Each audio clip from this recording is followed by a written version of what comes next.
but we're still just a few minutes away. Oh, good. Irving got on. Irving's with us. Morning, Hi, Irving. everybody. Good morning. Good morning. I just hit the streaming button, so we are live, though I haven't announced us. I wish I could get more people in this mosaic. Maybe if you make it smaller. I can't seem to do it. Oh, there's somebody in the middle now. Yeah, I can move people around and I can drop them into spots. This is Phyllis. The empty chair.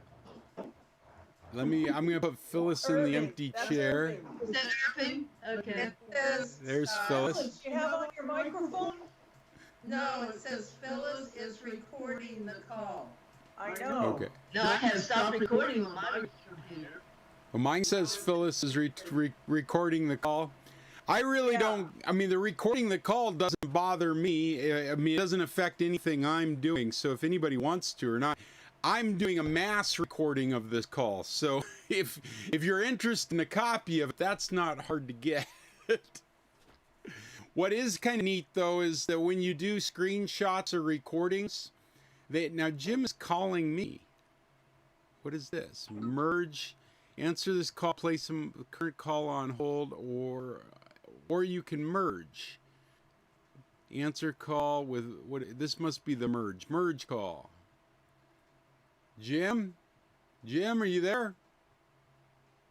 No. There's always something new happening. Who's JC? Oh, John Cunningham. Jim joined. Jim is Oh, with I us. can hear you guys. I can't see anybody. It might take a moment. I'm not seeing you either. No, I think it's the way he joined. Says his microphone's off, JC. Yeah, you are muted, but you are here. I was hoping it was USB. Good morning, Bill. Do I see Bill? No. Oh yeah, where'd Bill go? I've got Bill. So, I think we can. Who all we got here? Good, it's getting bigger all the time. Yeah, we got Bill, Fred, Judy, Jim, Judy, Linda, and Irving, and Phyllis, and me, of course.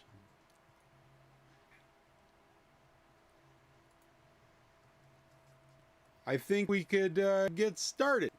Okay. I am Scott Stimson from International Computer Solutions, blah, blah, blah, blah, blah. And this is the San Carlos Computer Club. And I need to start again because I forgot to hit the recording button. So I might try that again. This is Scott Stimson with the International Computer Solutions. And this is the San Carlos Computer Club, meeting in our regular virtual meeting from undisclosed locations across the United States. We have come together this Saturday at 9, like every Saturday at 9, since we've been forced to stay in our houses.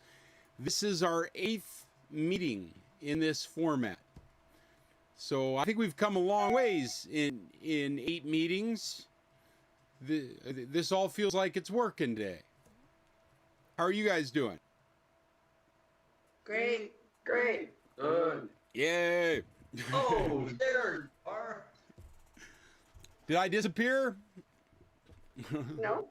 Okay. Right now I'm on screen sharing. I'm going to turn it off. Stop Good. sharing. I keep trying to do things with the screen and it's your screen. And yeah, that's right. It's a little confusing when it's my screen. I just turned off screen sharing. But now you aren't full screen anymore, and So we were just talking, and one of my talking, or one of the topics that I was going to bring was how to control speaker and grid view. And I found the instructions for it, and there is very little control over it. And right now I'm trying to open up my instructions because I did have them just in front of me. There we go. So I still see, I don't, now I see Bill on a little half of a circle on half of your screen. You're at the top, and then Fred's at the bottom is just a circle. That's really interesting because he's on full screen for me and I have little circles at the top. Well, It's on laptop. Maybe it's me. I think it is, because you really only have two views to choose from, and that is the grid view or the speaker's view. And we have not had a good experience, or at least I haven't had a good experience with the speaker's view yet. Ooh, somebody's gotten on with, there's some real feedback coming through. If somebody could mute I'm going to just mute everybody's microphone if I can. Somebody's mic was sounding horrible. Irving's mic is still on without a problem. Okay. Mine's on now. Okay, no problem. Mine's on. I Okay. muted mine, Scott. Fred's is off. Fred, Okay. turn your microphone on. Let's just see if that's... Bill, turn your microphone off. Bill. Okay, Bill, it is your... Lots of them. Bill, it's your system over there that's making so much noise. Hello. I heard somebody say hi, Scott. Oh, Mom's on. Hi, Mom. Hi. I can't show my face today. I just woke up. I really did. Oh, wow. Well, it's nice of you to join us. Now, Dad's here too. Hi, Scott. Hey, Pop. Glad you guys could join us. We were just talking about the Skype mosaic window that I've been using. And we were looking for how to control the grid or the speaker view. And I was saying that the speaker view under Skype isn't really working for me. If you've set yours to speaker view right now, you should be looking at me full screen because I'm the one talking. Yeah. If somebody else begins to talk, they should come full screen. I don't seem to have that option on my iPad. You may not. I'm not working from an iPad. Is there anyone else out there working from an iPad? Maybe raise your hand or Fred, you're working from an iPad? So do you have the option to go from grid to speaker view? Yeah, where on the computer we find it to the left of the bubbles at the top, but Fred shaking his head no. Okay. Like he doesn't have that kind of option. So you may not. I have it. I mean, there's a number of options in the desktop version that aren't included in the mobile version. Like I've got my computers in the back here are actually a background photo. I know it's hard to tell. It looks like my office. That background photo is available under the desktop version of Skype. I cannot do that on the mobile version. Can't do that on the web browser version. And I can't do it on the 64-bit Windows 10 app version. Which is crazy, because after last week's experience, I started looking around, and I can have 3 different versions of Skype running all at the same time on my computer. 3 different versions. I can't have 3 of the same version running, but I can run the traditional desktop version, which is a 32-bit app, just like you've known Skype the last 10 years, just the latest version. I can run the new Windows 10 Tile version, which is the 64-bit version that you download from the Windows Store. I can also run the version that comes in the web browser. So if you go to web.skype.com, you can sign into a Skype version there. So those three, and as I'm saying three, I'm remembering there's a fourth, which is a whole different world because it's Skype for Business. And Skype for Business was intended to be a business-based Skype, while Microsoft put together their own version of a collaborative tool, and that is becoming Teams. So you might have been hearing Teams recently, because Microsoft has this very extensive platform for collaborative work, where you can share apps and whiteboards, you can watch videos together, and you teleconference like we are now. All of that's under a system called Teams, and up until now, it was a paid software that you got as part of Office 365. Now, because of all the Zoom, all the Skype, all the Hangouts and Meets talk, Microsoft has opened Teams for anyone to use. You'd think maybe I would suggest it. Let's try it. I've tried it. I've spent the last 2 weeks trying to use Teams. I am not going to subject the computer club to having to learn an entire new package, because there is nothing intuitive about Teams. You can just put Teams out of your mind after this conversation. It is not for us to use. It is something that a corporation mandates their employees to use. And we will not be using Teams for the computer club. We will continue to use Skype for a while unless we find a better alternative. And that's what prompted me to go out looking for help on controlling this grid. I like your background. The grid has very few controls,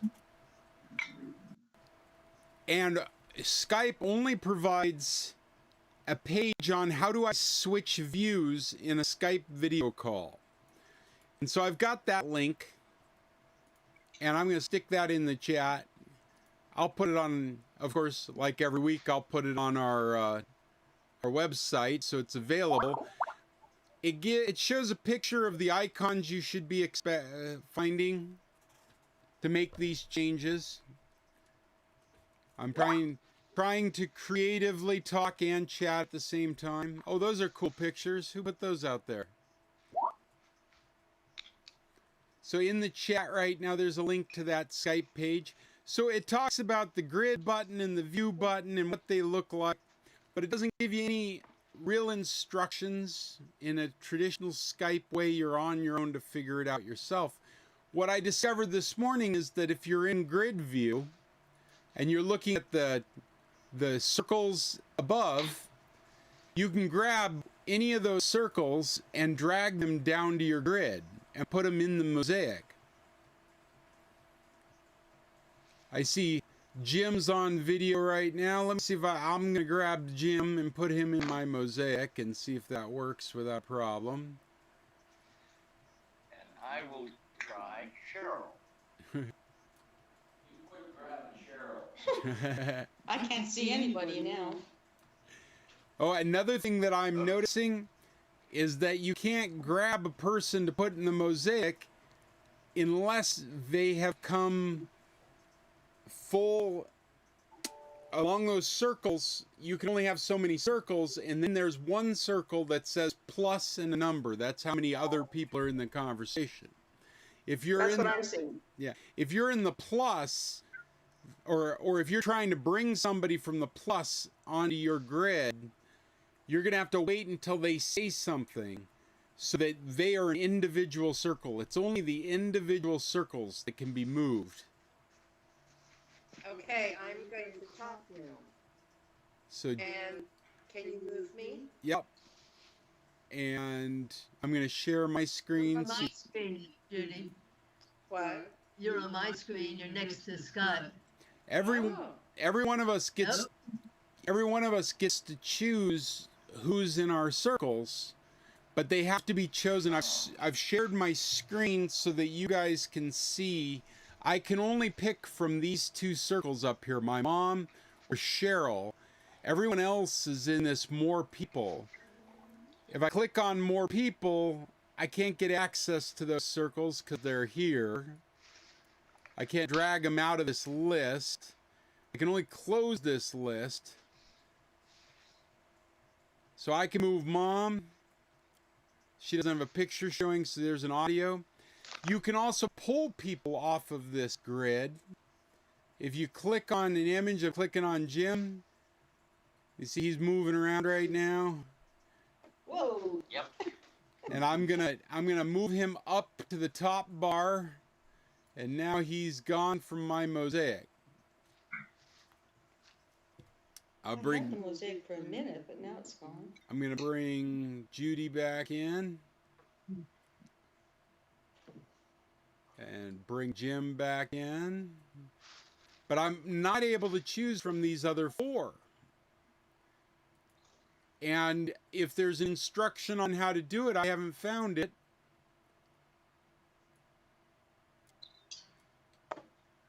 I'm trying to grab Irving right now. Irving, say something real quick. Okay. Okay, Irving just came forward on my screen. Oh, can you keep talking? I'll try. 7 years ago. Our fathers brought forth from this Okay. nation, no, Say- this continent. All right, Jim, you're screwing me up, man.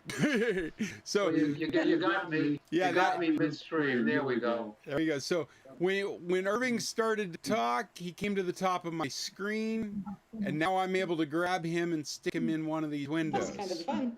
Ah, that's great. Totally learned that this morning working with you people because the internet is at a loss for information on this stuff.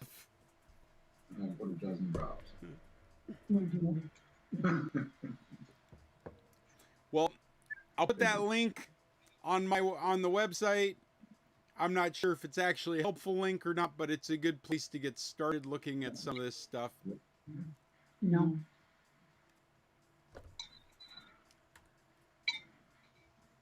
Let me get my other list. What? Before I get any farther, did anybody come to club with their own topics for today? I have a question. Go for it, Irving. Well, the new standard is going to be tracking of separation and possibly of temperature, and that's going to be all new software, I guess. You're talking about for this coronavirus stuff, what's prompting us to do? Yes. Yeah, I actually think if you watch the movie Contagion, that's where we're at.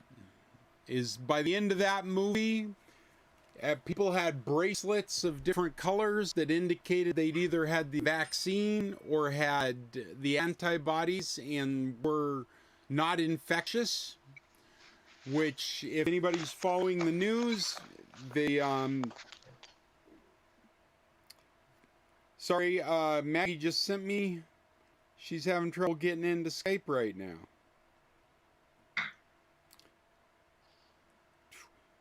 If anybody has been following the news, antibodies, the experts are really careful to say that antibodies are not an indicator that you can have protection. That this is too new, that they cannot guarantee that just because you got sick once before, that you won't get sick again. They just have, they don't have enough data yet to make that determination. And so I think that if you watch the movie Contagion, it was pretty accurate to where we're going to move to. They didn't have the smartphone apps like we do now. What they had were bracelets of different colors with barcodes on them, and it determined where in a city somebody could go or whether they were supposed to be out in the first place. So do you think that this means that they're going to mandate smartphones? Boy, they have done that in China and in South Korea. When you say mandate, do you mean it's mandatory that your positioning and status are available? Like you don't get to opt in? No, it's mandatory that you own a smartphone. Oh, that's interesting. That's a very interesting question. Obama made it very easy to buy a smartphone even if you're a homeless person. They had special programs to get you a smartphone. Yeah. So it seems odd. We're living in odd times, but we got a long ways to go before the government forces you to get a cell phone, I think. I think what they'll do is they'll do it in a very American way. They'll make it easy they'll make it easier to own a smartphone than to not own a smartphone. If you follow what I mean, maybe all of a sudden it'll be possible to get free smartphones anywhere. And as a bonus, you can keep track of your status on the grid as you're traveling through the United States. You'll be able to find out if you're going into hotspots or not. I'm being a little tongue-in-cheek, but it's only because this seems very, very imaginable. Just like the president has been trying to push this idea of opening early and states are getting to decide for themselves, the president can't just tell everybody to open their business. To answer your question about mandating smartphones, I don't think it would work that way. I think it would be more like the FCC is giving away a smartphone in $10 if you'd like it. The only requirement for the free phone in the $10 is that you're part of the tracking program. Big Brother's watching. That's right. Yeah. So Scott, you able to hear me? Yeah, perfectly. Okay, so is it Google and Apple that have been working together to try to develop a procedure of some kind to help with the tracking? Yes, if I could just make that clearer, Google and Apple have created extensions to their platform so that third parties can create softwares to take advantage of it. Specifically, no, we're not down, Fred. Where are you? Fred's texting the group going, are we down? No, we're not down. We're here. We're here. If there's any question, if you can't get on a Skype call, you could always go over to the YouTube and check, because we should be going out on YouTube right now.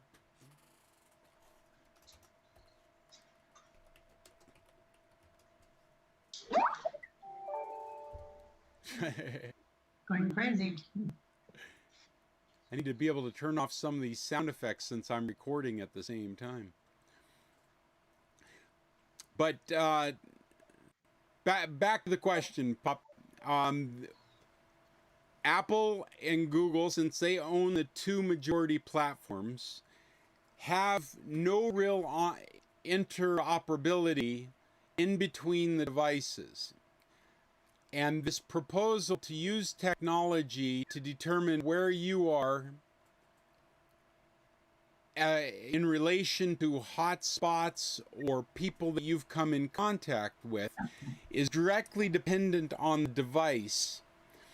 So the device has a key, it has an identifier that needs to remain private while still giving you that information. So you've got your device, somebody else has their device. The reason Google and Apple are putting it together are doing it together is because Apple's device uses a different platform than Google, so it's important that they're working together. My device has a special hash that does not identify me, but identifies my status.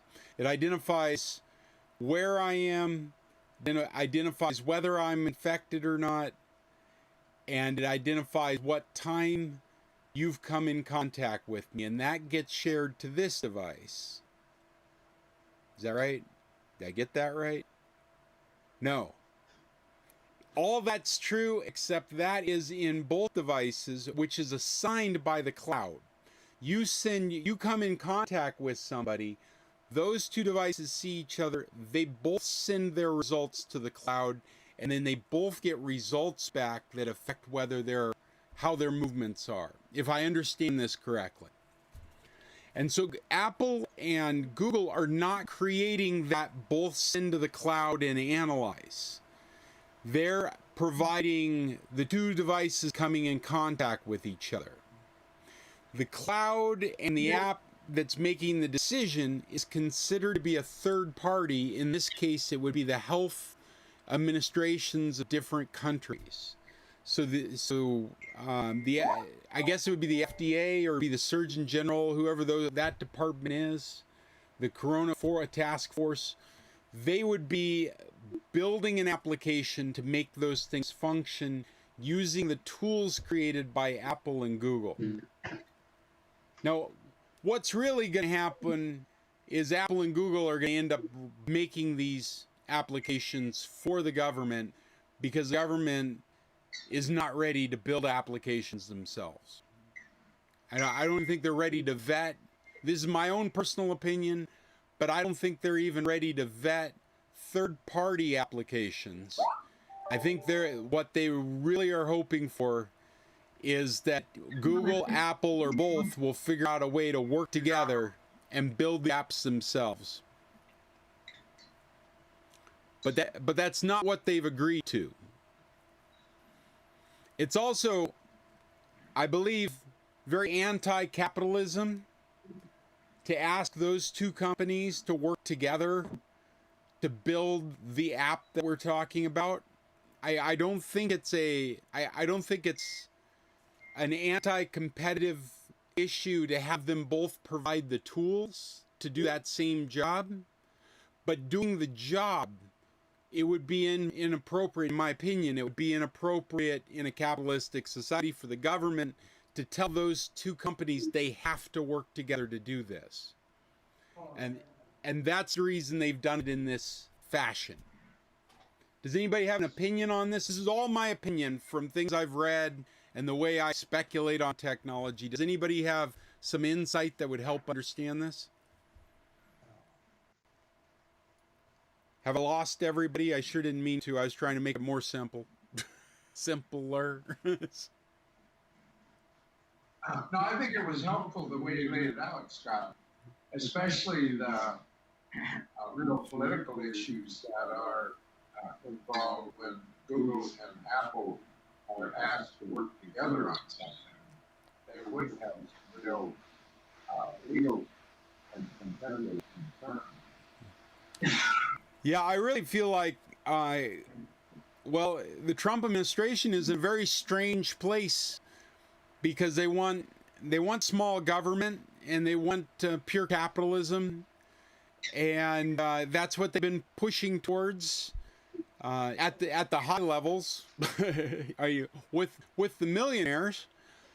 But then what would be more efficient would be being able to mandate those two companies to work together against their own commercial interests to bring forth an app. They really are the ones that are in a position to make an effective app. I mean, if we were going to have an app that was going to keep track of us.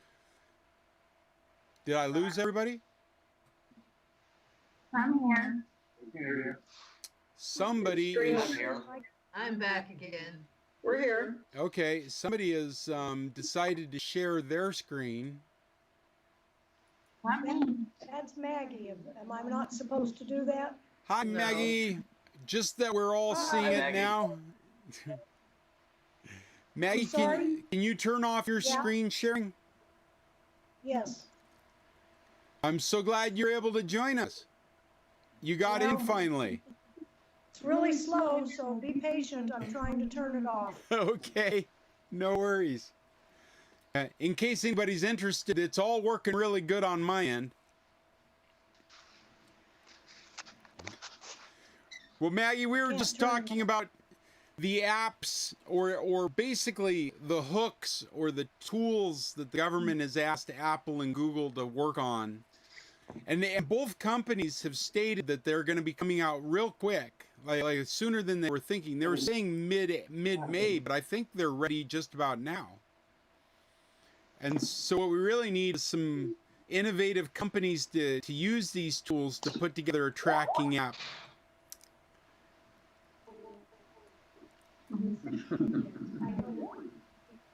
What is going on? Maggie, you are still sharing your screen, I think. And we're watching everything you're doing. Yes, You we can are. see, I can't see you guys. I can't control it. I'm gonna have to sign Cute in. cat. Really Hey. cute cat. That's a pretty cat. Oh my goodness, you can see that? Oh, yeah. All right. Hang me up. I don't know how to get out of this. Let me see if I can hang you up. I had kind of the same experience last week and finally just had to kill the whole thing and start again. That's probably what I just tried to do that, didn't work. I see you in my list, but I don't see a way to hang you up. I can turn you off. Oh, there we go. Bye, Maggie. All right. That's the punishment for screen sharing without me. You're just going to be knocked off the call. What's that? Linda Gerber or Linda? That's very democratic of you, Scott. Yeah. It's not something I've ever been accused of.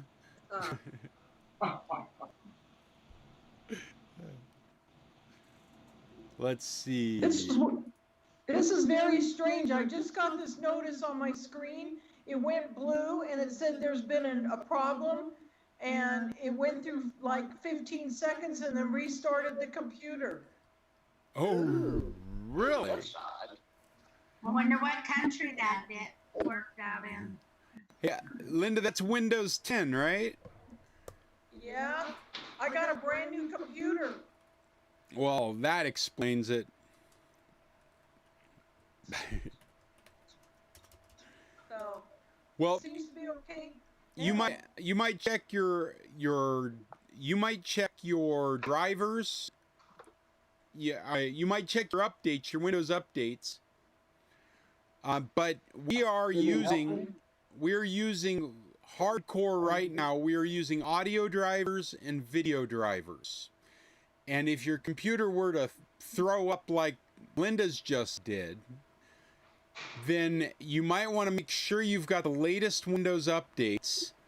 And I'm still sharing my screen. Let me take you on a journey to drivers, because sometimes your drivers have fallen behind as Windows is updated.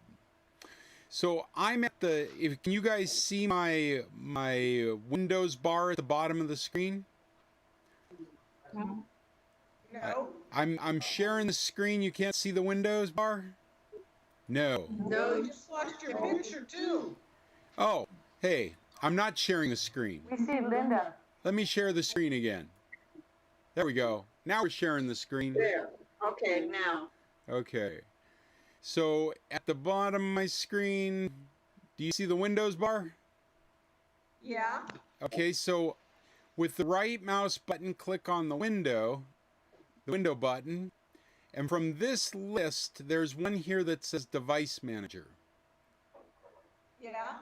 And click on the Device Manager, and it'll bring forward the list of all the hardware in your computer. It'll take a moment on my computer as I am recording and streaming to YouTube while carrying on this conversation.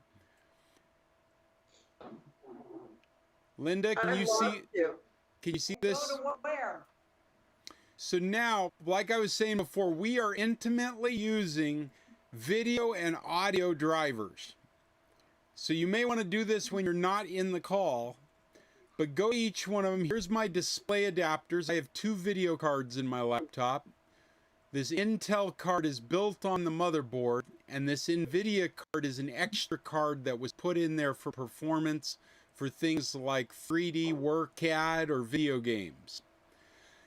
Whichever, I do this periodically. Whenever I get Windows updates, I come into the device managers and I make sure that something hasn't not gotten updated. I double click on it, This brings up the properties of whatever I'm talking about. The second tab over is drivers. The second button down is update driver. Linda, are you following along with me? Yep, I'm doing it on my other computer. Okay. You hit update driver. and then search automatically for updated drivers. Now, I doubt I'm going to find one because I do this all the time and I haven't seen this driver new in a long time. But what I have experienced is I've experienced going through a Windows update and having problems, and my sound driver didn't update or my video driver didn't update, and it took me going through this process to force it to update. Okay. So when this process is done, it'll give you a message. It'll either be installing, and so this process becomes even longer, or it'll come back with a message saying you already have the latest driver. So what I would do is I'd first make sure I have the latest Windows drivers, especially with a brand new computer. I would just go do Windows updates, every single update they have without fear because it's a brand new computer. And then I would do this process to make sure that the drivers got updated during that process. Okay. This is taking forever on my computer. I don't need it, so I'm going to cancel it now. But if I did need it, I would let it continue this green bar, this progression bar until the end. I was really hoping it would show me a message saying, you don't need this driver, but I bet it's fighting with my stream for bandwidth right now. Okay. Go away. So then I do that with video drivers, and I would do that with sound video game controllers.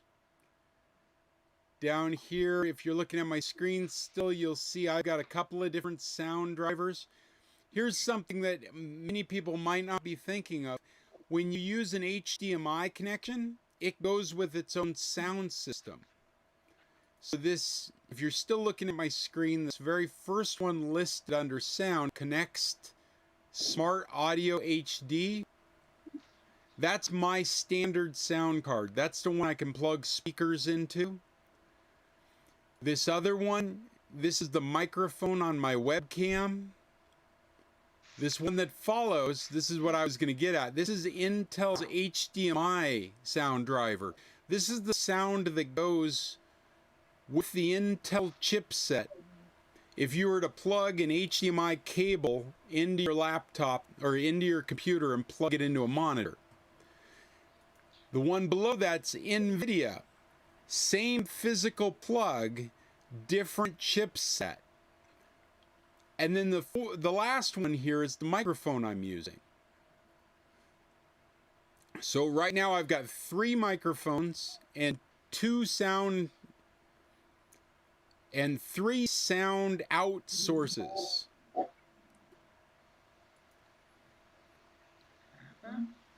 So to just sum this all up, I would check for drivers for every sound source you have. Okay. Another one you would do is your Ethernet and your Wi-Fi. I would just check for updates for those two as well. Because all of this stuff works great when it's working great, but one of them starts acting funny and it causes the whole experience to act funny. Okay.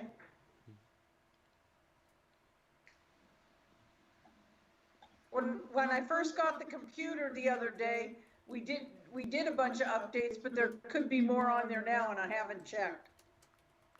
Well, and look for those patches too. There's a couple of patches that they read like where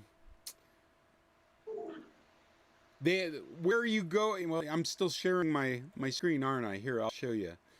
I'm not seeing your screen at all, Scott. That must be my computer. Are you in? Yeah. Are you in grid mode? All I'm seeing is the little circles around the top with pictures in them. Do you see me in one of those circles? Yes, Try dragging that circle down into the screen. I thought I did, but now I don't. I see your screen if you've got Windows settings. Yep, I'm on Windows settings. And if you go into updates and security and Windows updates, and it'll take a second to propagate this information, but right below the Windows Update heading, it says you're up to date. Last checked yesterday at 11 p.m. Now, Linda, there are some updates that will show up right where this button is. It'll drop the button down below. And that's a big patch. It's a cumulative update, and it won't update unless you click on it. And what I just said is a lie, because eventually it's going to update without you clicking on it. But it's not going to happen anytime soon. It's going to wait until the last possible time to update. Maybe I shouldn't do a check update while I'm online, but I'm doing it anyway. I'll let that roll, and I'll bring it back up on the screen. It's going to take a little bit to run.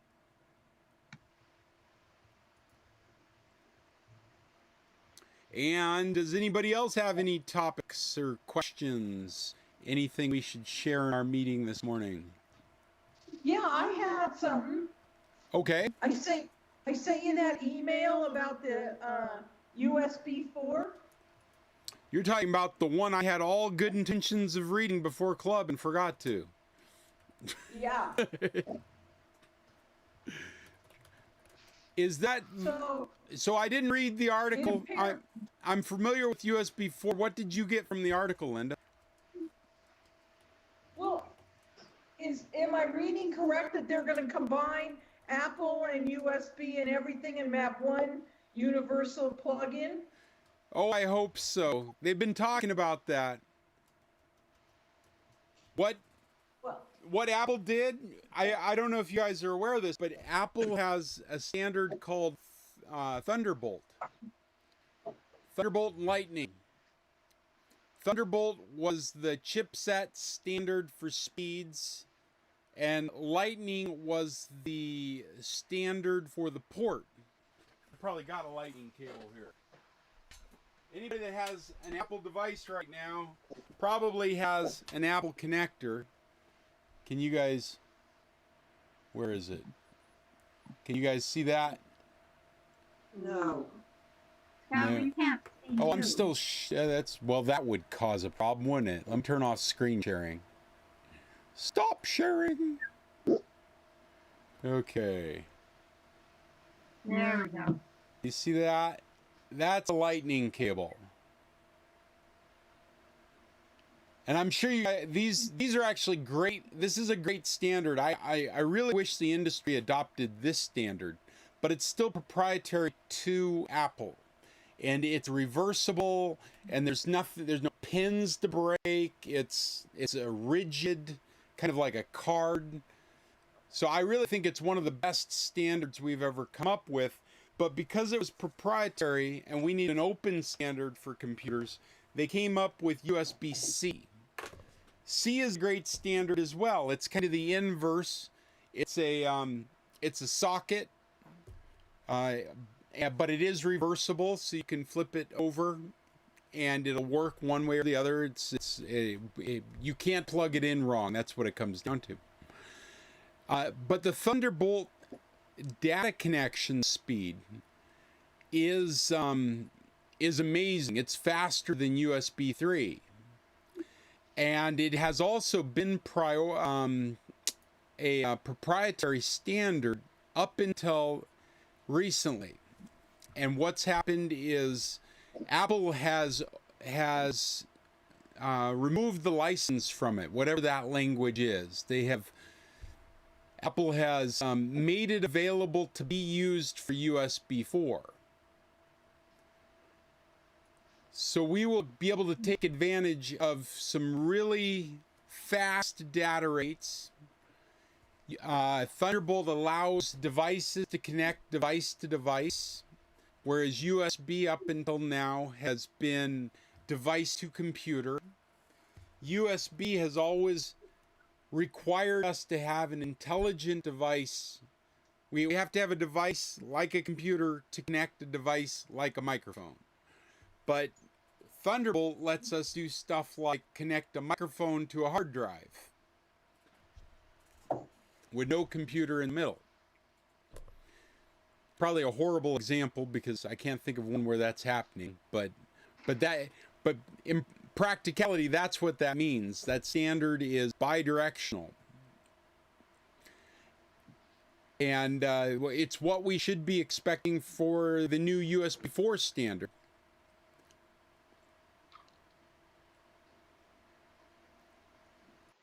Linda, did you have any question or wanted to add more to what you'd read about that?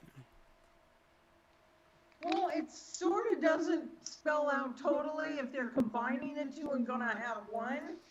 And that's what it looked like to me, but I didn't quite understand the whole thing.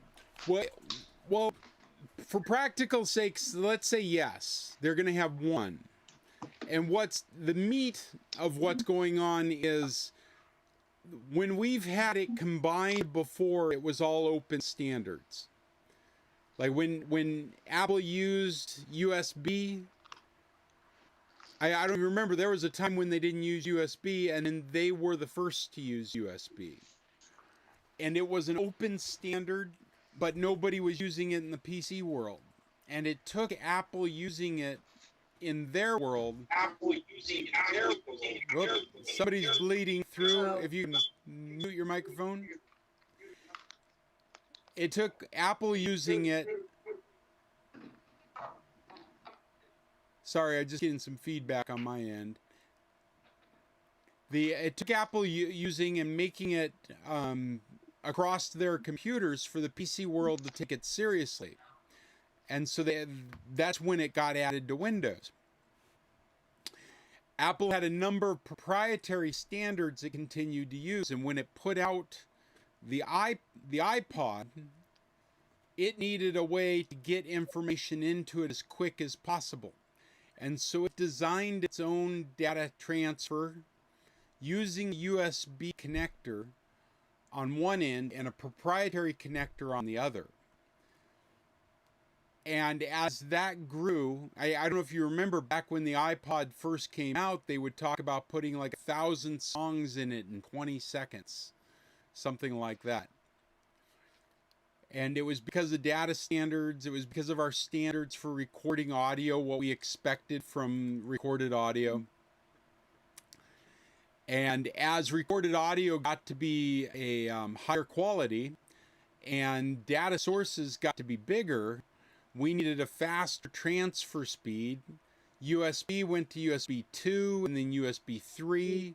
But about the time USB 3 was starting to get anointed, they started using Intel's Thunderbolt standard. And they made a proprietary connector for it, and they made a proprietary protocol for it. Intel provided the standard for the silicon, for the chipset, the hardware. Apple provided the connector for the hardware and provided the language it would talk across it. So it's kind of, an analogy might be, Intel said, built a highway, said this is how a highway is supposed to be built, and all the cars are supposed to have 4 wheels. Apple built the sports car to go on that highway. Now, what's happening with USB 4 is Apple is saying, you should use this kind of sports car. Apple is saying, take all our sports car designs and put it into an open standard so everyone can build a sports car on this highway. Does that help? Mm-hmm. In the end, it's all just mental masturbation, because all we're going to have is a plug that we're going to plug a device into, and it's going to be faster and more compatible than ever before. And that's what really matters to us.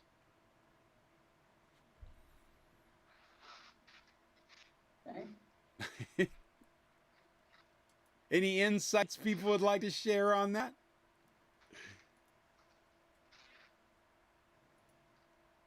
No, but I The have only something problem I see else. with it is that Go ahead, Fred. with this, well, the problem I see with it is this will break it off inside of the plug. And Apple had what they call the MagSafe, and the MagSafe. Fred, I'm afraid you're breaking up, coming in and out. Is anybody getting what Fred's saying? No. Tube, and all it was a magnet holding it on. So if you sat there and somebody tripped again, So what we might see is that this will break off in the plug. yeah, you're talking about the USB-C standard. Right. Whereas Apple had really had a MagSafe tube, which was held with a magnet of somebody. Well, I know you over the plug. It would just connect without breaking off in the port. Fred, I'm gonna take over on your thoughts because I'm afraid you're breaking up as you're coming through. But what I think you're trying to demonstrate is with the Mac devices, they used to have a power for the laptops. They had a power connector that was magnetized, and so it would fasten by magnet to the side of the Macintosh computer. And if someone came walking through that area and popped off your power or hit your power cable, it would pop off without breaking anything. And they have given up that to go to the USB-C standard. There's a lot of advantages to the C standard for a power plug or for a data plug, but one of the things that you've given up is that magnetic power connector.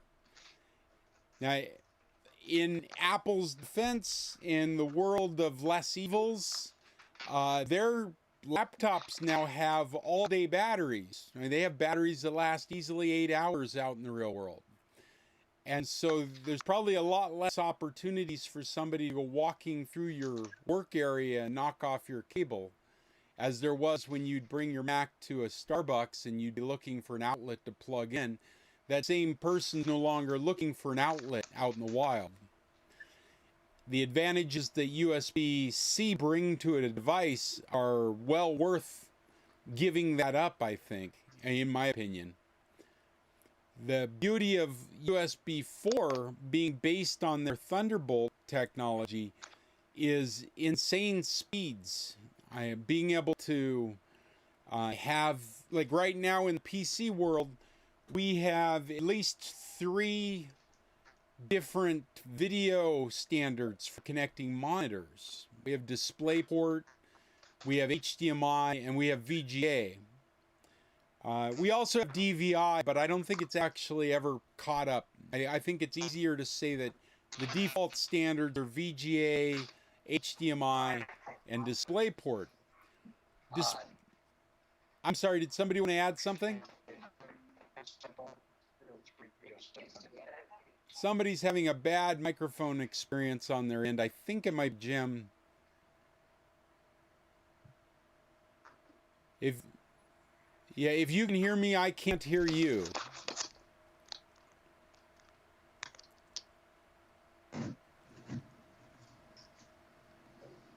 Only technical issues are digressing my thought process and making me lose my train of thought.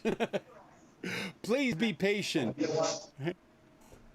We're still on this train. I think it's Jim. And Jim, if you're listening, I'm going to mute your microphone because I think I can. There we go. Hey, when I mute Jim's microphone, is that just for me or is that for everybody? I don't know. Is Jim talking?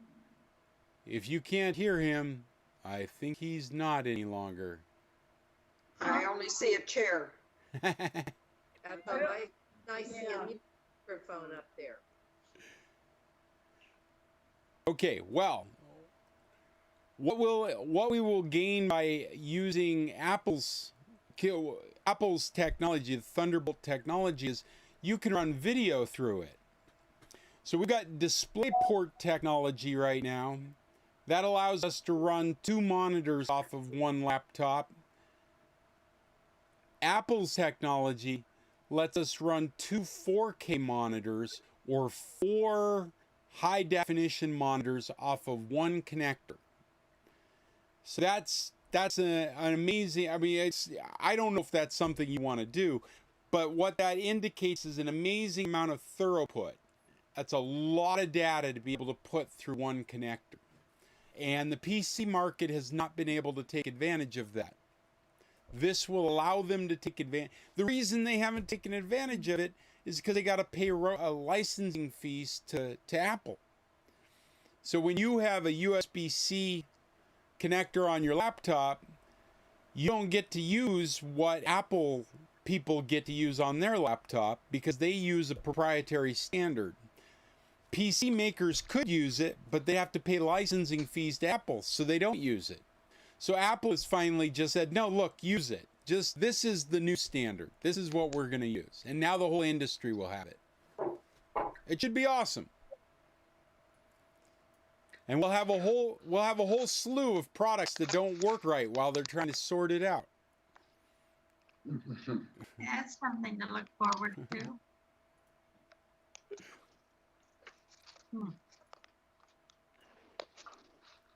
Have we got other topics that we would like to bring up in this meeting? Yeah, I do. All right. Linda is our guest speaker for today. What else you got, Linda? Well, hey, I got a letter from AT&T, and they claim that in 2022, everyone's going to have to get a new cell phone. So are they going to be changing the whole cell thing? Wow, I haven't heard anything like that. I haven't seen any news like that.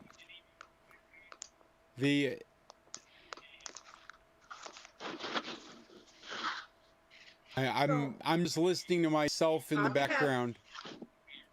I have AT&T and I have not received anything as far as emails go. I wouldn't get anything by mail, but I've not gotten anything.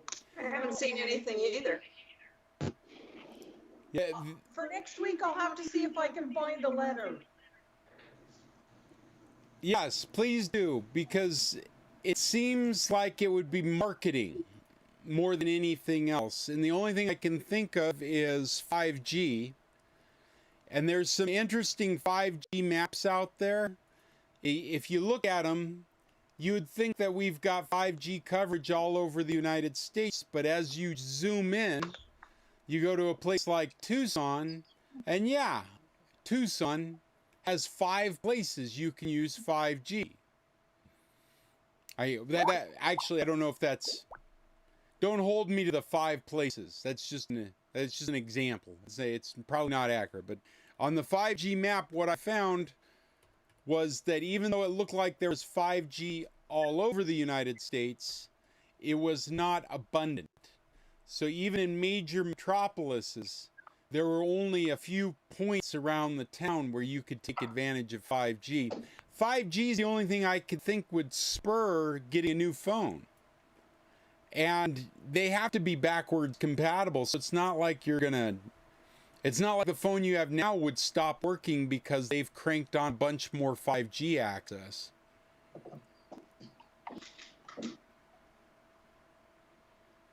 Okla 5G tracking map. I think that's the one. It's done by the people that do the speedtest.net. I'm gonna put this in our. I'm gonna put this on our website too, so you guys can see the 5G net map of the United States. Oh, I've got it right here. Oh, good, good. This says, Hold on, I'm trying to bring it up. This says, get ready, 3G is going away in 2022. Ah, there you go. Okay, so that's a whole different deal. They did this with 2G too. 2G disappeared. They don't want to support it. Right. So they said you have to get a new phone. If you have an old 3G phone, yes, you would have to. And that's what happened with the old 2G phones as well, is everyone had to go get a new phone. Okay, so this says, talk and data services won't work for older wireless phones and devices that don't support at least 4G LTE and HD voice. If we send you a text message, it will tell you the lines on your account with phones that aren't supported. Well, that all sounds actually very convenient as an AT&T customer. If you if you haven't updated your equipment in a long time, then this would be an easy way to find out which ones you have to update. Right. So this says find out, and then it's got a blue thing, and you can click on find out if your phone will still work on our network. Well, that all sounds very helpful if you're an AT&T customer, and valid too. There's no reason to continue to support 2G as we move forward.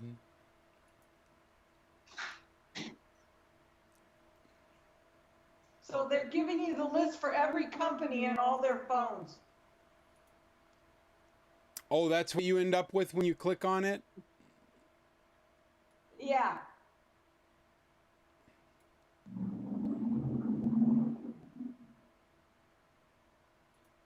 They've got Apple, iPhone 6 and newer.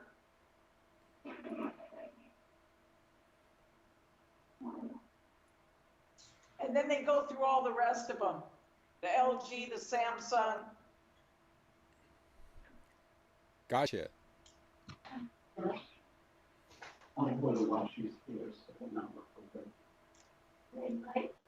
Maybe we'll just take a small phone.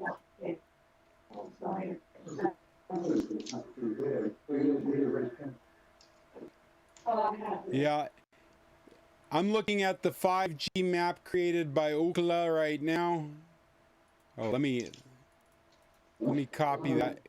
Copy. I'll stick it in the chat. I'll stick it on the website too if you guys want to check out the 5G map. But one of the things that I find most significant is as you zoom out, it says 1.5 thousand access points on the West Coast and 3.8 thousand on the East Coast. And then in the center of the United States, there's like 1,000 access points. So in between California and New York, there's less access points than there is in California or New York. So 5G is still not abundantly available anywhere unless your whole life is spent in San Francisco or New York.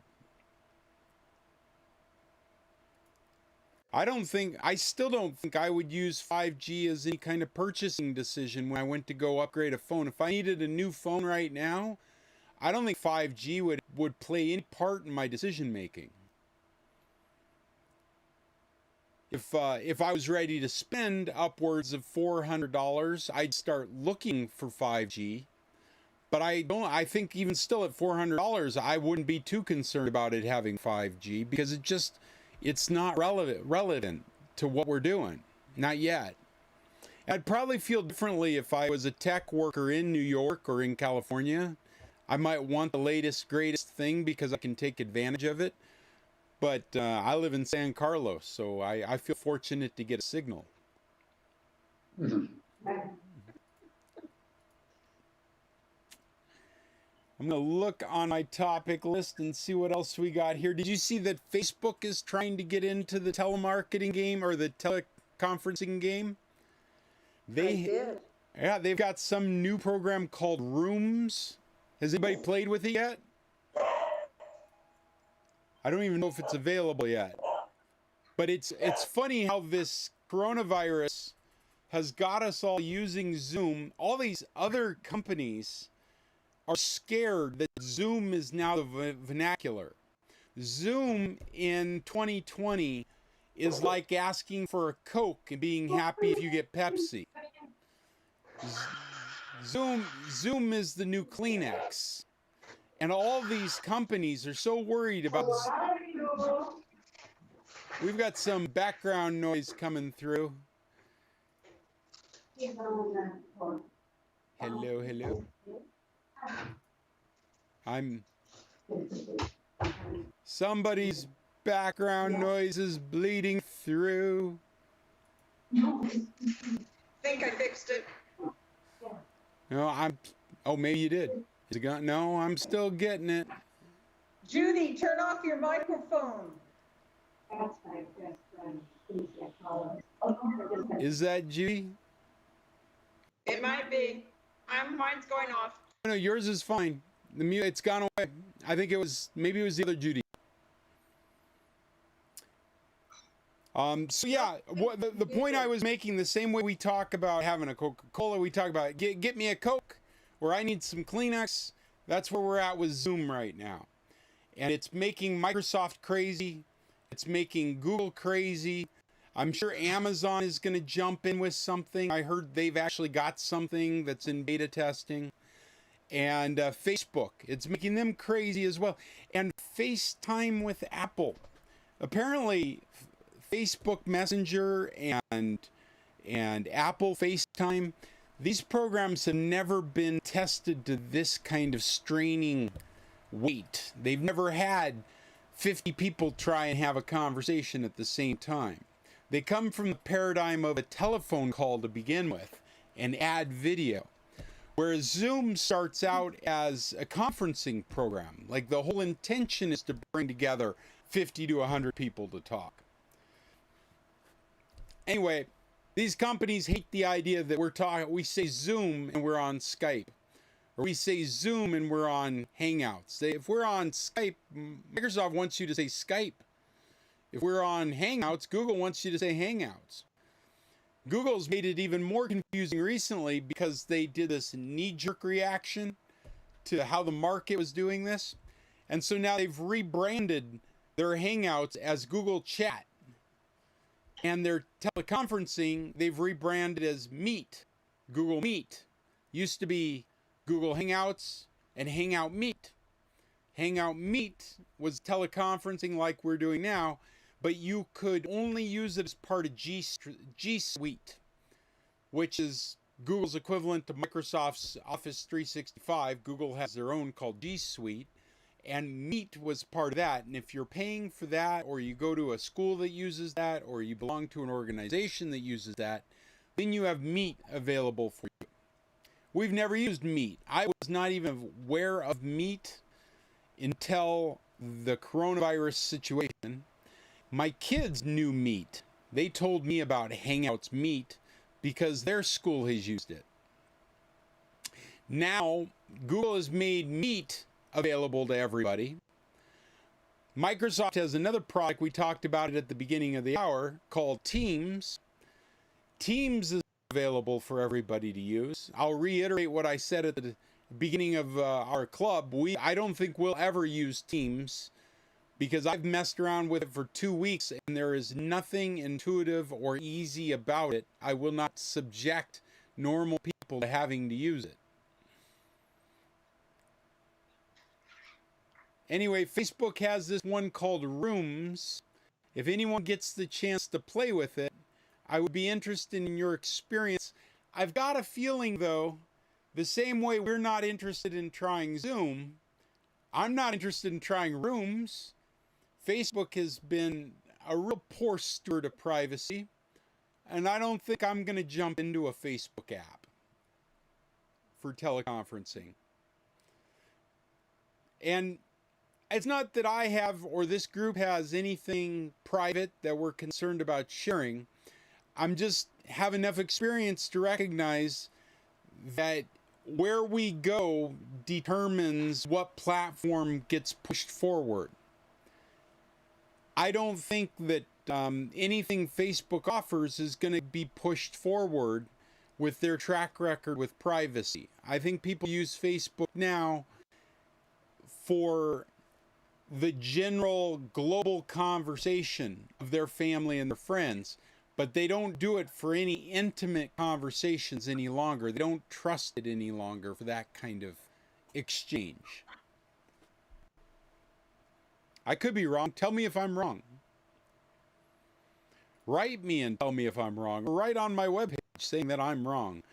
But I've got a feeling that if you offered, like, Microsoft immediately added this Meet feature to Skype. As soon as people started saying Zoom, Microsoft's like, oh geez, we've got to do something about that.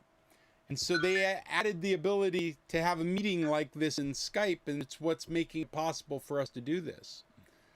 This feature used to only be available in Skype for Business, and then they put it in Skype for Consumer during the COVID-19 epidemic. I think that probably this feature in Skype may be more or less the same security problems as Facebook has for their teleconferencing software, the one called Rooms. However, I don't think the audience will go to it because of the poor track record they have.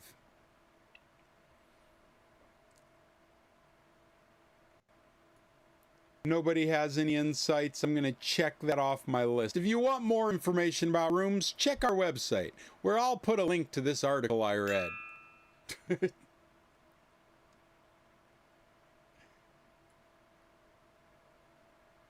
We are running out of time. I'd like to give everyone one last chance to bring up a question or topic that they would like to get into this meeting. Please feel free. Chime in. Going once? Going twice? See you next week. Well, I think I see Irving trying to say something, but his microphone is off right now. There we go. Irving, go ahead. I'm on. I was just joking. I said wait, but you can continue. Oh, okay. Well, See you next week. See you, Judy. Yeah, I mean, I can keep going on. I've got, oh, hey, Judy, before you leave. Oh, she's gone. Damn it. Just lost her. I was going to ask her about her wireless calling. Is there anybody with AT&T from the United States? Me. Okay, are you doing wireless calling on your Wi-Fi? So what do you mean by that? Well, last week, My Judy... phone only works on Wi-Fi in the house. It doesn't work on, I can't have it on AT&T in the house. So whenever you're in your house, you have to use Wi-Fi for your calling, or turn off Wi-Fi calling, I imagine. I can only use the house Wi-Fi. Okay. I can't use the phone. So Linda, you and Judy need to talk, because she is having this strange experience where when she had Wi-Fi calling on, she could make calls only to Mexico and not to the United States. And for her to make calls to the United States on AT&T, she had to turn off Wi-Fi calling.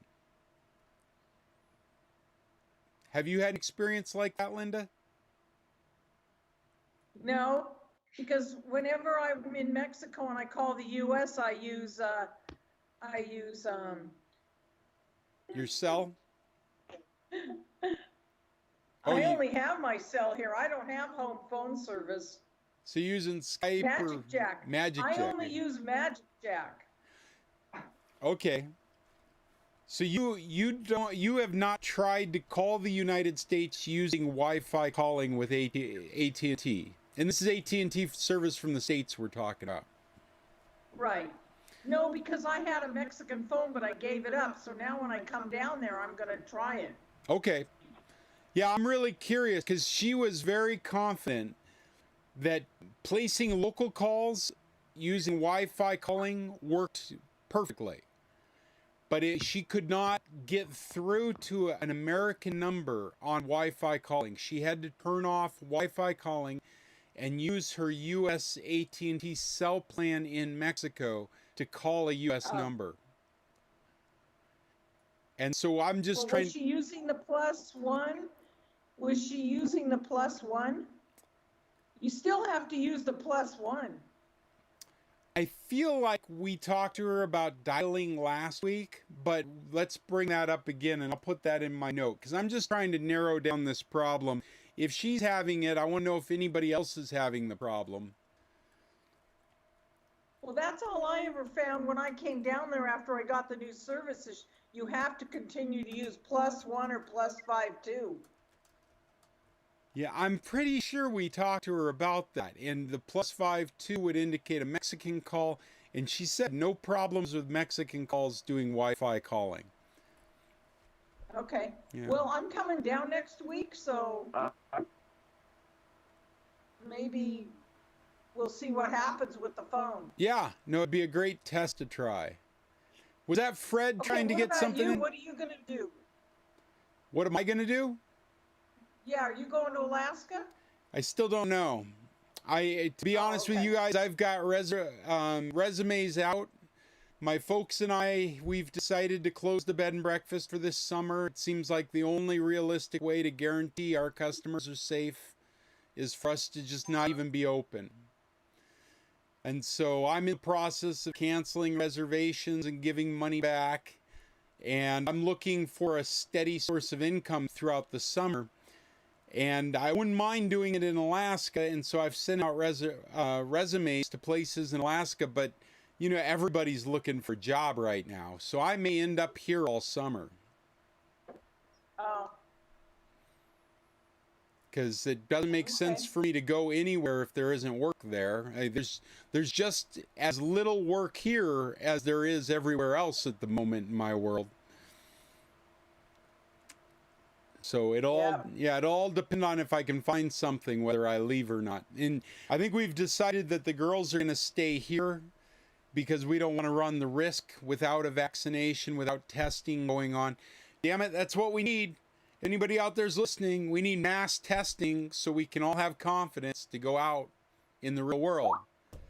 Without mass testing, there's no way to no way to be confident. If our governments are listening, we all want mass testing. Anyway. If I could solve the world's problems, I probably wouldn't be doing a Saturday computer club with you guys. Though it's the highlight of my week.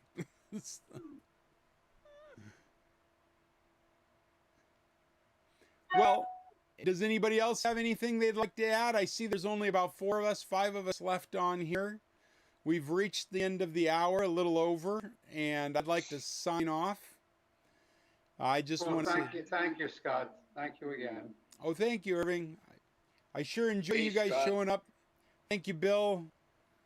Scott, can you hear me? Yes, I can hear you just fine. Yeah. Well, I've been fooling around with configurations, trying to figure out which is the best video/audio. Anyway, this is the highlight of my week too, if you really want to know. Oh, thanks, Bill. That's awesome. Bill, you've been so available to help me figure this technology out. I just really appreciate you guys being on the other end and giving me sound levels and stuff. It's just been really helpful. And I feel like I got it dialed in because of your patience. Well, where else are we going to be? That's right. Don't leave. Don't go out. Well, we have to once in a while. You know, we need groceries, sort of. Hey, the other high point, by the way, the other high point of our week is our weekly A&W drive-through window teen burgers. I saw you guys Facebooked that last week, didn't you? Yeah, and we have at least once a week happy hour with Jim and Linda Cunningham. Oh, we get dressed up in our Hawaiian shirt, and we have drinks and put back a bottle of wine easily. Hey, is that exclusive? Can I join you for that? Yeah. Well, are you using Skype for it? I don't know, what do we use, dear? FaceTime is what we've been using. Oh, Apple FaceTime. Well, unfortunately, I don't have an Apple. Oh, wait, no, I got some Macintoshes. Maybe I'll try and join you. Yeah. Anyway, so it's lots of fun. You sit back and you tell old stories and drink wine. Awesome. Great idea. Great idea. Yeah. I know there's been a lot of online happy hours going on. Yeah, we have to be aware that we're fighting the quarantine 19 as well. Right. The 19 pounds. The 19 pounds. That's right. I have a buddy I dialogue with almost daily, and he's like, this weight gain is becoming very obvious. I can't get my pants on anymore. There you go. Well, when you wear pajamas all day, it doesn't matter. Yeah, right. Yeah, that's what I told him. I've been with an elastic band since I got here, so I have no idea. Yeah. It's all working for me. All right, guys, I'm signing off. Oh, go ahead, Bill. I have one other high point of the day, and that's right after this. I'm going out to mow the grass, and we have 6 acres of ground here, of which about a third I mow. So first mowing of the year. I was going to say 6 acres. You'll get done in time for next week's meeting. Nope, used to do it in the day. But I just decided, what the hell, this is silly. Why am I mowing 6 acres of ground? But I get to play farmer. I get on my little tractor and I run around out there. Well, that sounds like a nice diversion. I'm going to let you guys go. Irving, Mom, Cheryl, Bill. Have a wonderful day. Good luck to everybody. Bye. You too, Irving. Thanks for being here. Thanks, everybody, for being here. Bill, we'll talk soon again. Yep, anytime. Adios. Bye. Bye, Mom. You guys have a good one. You too. We need to talk soon too. We will. We'll have a conversation probably either today or tomorrow. The kids, the kids have Monday and Tuesday off as well, which it's a little difficult to tell the difference when, you know, it's they had Friday off because it was May Day. BB had a silly day for Thursday because it was Kids Day, and she's still in primary, so she had a short class online. Neither of them had classes yesterday for May 1st because it was Labor Day everywhere but the United States. And then they're having an in-service day, which made me chuckle, on Monday and Tuesday. So they're having a 4-day weekend. Guess what they're doing? They're just going to hang out at home because we don't have anywhere to go. Yeah, right. Oh boy. So we will. Make that up? Are they going to have to make any of this up? No. This is all part of the schedule. So whatever they're responsible for, they've been assigned. We've been really fortunate. I would, if we were parents of like 3 to 9-year-olds, it would be a whole different story. But because they're 12 and 14-year-olds, they're self-directed. Their teachers are able to give them assignments and check on them. We really aren't involved any more than we were before when they would ask for help with homework. Well, that's great if they're self-directed. Oh my. I'm going to let you go now so I can shut this down. Okay. So this is Scott saying thank you for joining us. This has been the San Carlos Computer Club. I'm Scott Stimson from International Computer Solutions. And, of course, the San Carlos Computer Club. I am the guest speaker, producer, sound engineer, yada, yada, yada, forever of these meetings. And I publish them as a podcast you can find in iTunes if you search Apple or any of the podcast apps that you use. Search for the San Carlos Computer Club. and you can subscribe to the audio feed that we put out there. We do this as a live feed. There's live audio and video. You can find us on YouTube. An easy way to find our channel is to go to youtube.scclub.org. Consequently, that's our blog site, scclub.org. If you're looking for any of these videos, recordings, any news that I might be posting, you can find it at that address. And we are an outsourced IT house that is actually specializing in remote access because of the coronavirus. We've been doing a lot of work getting into people's systems, networks, computers, their phones, all remotely. If you're looking for any help and you're anywhere on the internet, get a hold of me, Scott Stimson, at internationalcs.net. That's Scott at internationalcs.net, and we will do our best to help you.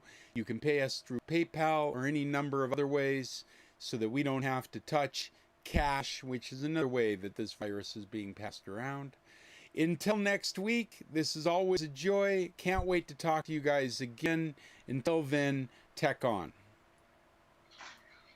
I'm off the call. Bye, Mom.